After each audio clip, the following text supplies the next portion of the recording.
रक्षा मंत्री जी, विज्ञान वैभव 2025 science exhibition के लिए आप समय देकर हजारों नौजवानों को इंस्पायर करने के लिए श्री राजनाथ सिंह जी समय देकर तेलंगाना हैदराबाद आया हुआ है।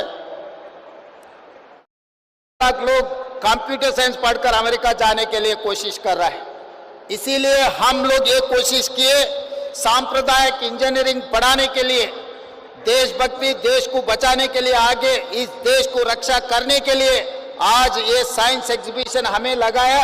आगे ये जो विद्यार्थी है civil engineering, mechanical engineering, electrical engineering पढ़कर इस देश में जो सांप्रदायिक इंजीनियर्स को और इस राज्य से हम देने के लिए कोशिश कर रहा है। खाली आईटी प्रोफेशनल अमेरिका जाने के लिए, आईटी कंपनीज में काम करने के लिए होगा, उनके परिवार के लिए अच्छा है, मगर देश के लिए जो सांप्रदायिक इंजीनियरिंग ग्रेजुएट्स का बहुत जरूरत है।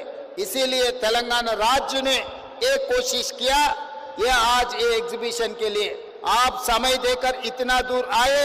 तेलंगाना 4 करोड़ जनता के तरफ से आपको स्वागत करूंगा मैं। और दूसरी बात, यहाँ पर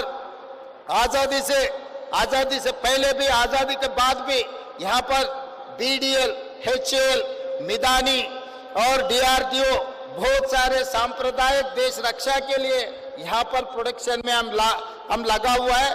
लगातार Hyderabad and Bengaluru is the defence centres, तो Hyderabad Bengaluru defence connecting corridor, defence industrial corridor अभी अनाउंस आप पहले बात दिया हुआ था। मेरा एक ही गुजारिश है, हैदराबाद बेंगलुरु डिफेंस कॉरिडोर आप डिक्लेयर किए तो ज्यादा से ज्यादा हमारा इन्वेस्टमेंट्स आएंगे। यहाँ बहुत सारे रॉकेट्स भी तैयार करने का आज स्काई रूट वाला और बहुत वाले प्राइवेट जो स्टार्टअप्स भी यहाँ शुरू हो गए। इसीलिए आपके तरफ से आपका मदद बहुत जरूरी है।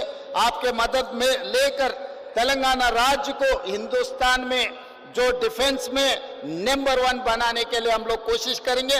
आप इतना दूर आके हमें मदद दिया हुआ है, आपको मैं धन्यवाद करते हुए यही मेरा भाषण खत्म करता हूं।